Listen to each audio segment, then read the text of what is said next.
गोष्टींसाठी त्यावेळेला ते अधिवेशन सुरू होतं.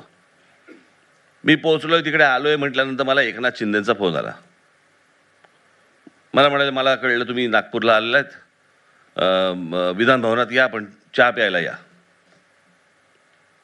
तर मी म्हटलं विधान भवनात नको, राहू देत म्हटलं, पण नंतर म्हटलं तुमचा सगळं कार्यक्रम आटपला. नाही नाही, या या या या म्हटलं. बरं, गेलो. अनेक जुने पत्रकार भेटले मला. म्हटलं काय रे, सध्या कुठे आहेस?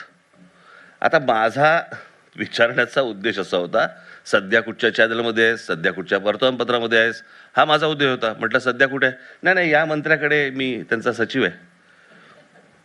पुढे गेलो, अजून एक भेटला. म्हटलं तू सध्या काय करतो? नाही नाही, ह्या मंत्र्याकडे आहे.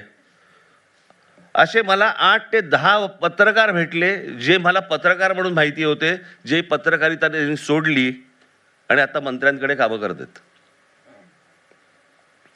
काय अपेक्षा करायची? आणि मग कमलेश, जे मगाशी तुम्ही जे म्हणालात की बाबा आम्ही काहीतरी लिहिल्यानंतर पत्रकारच आमच्यावरती लिहितात, ते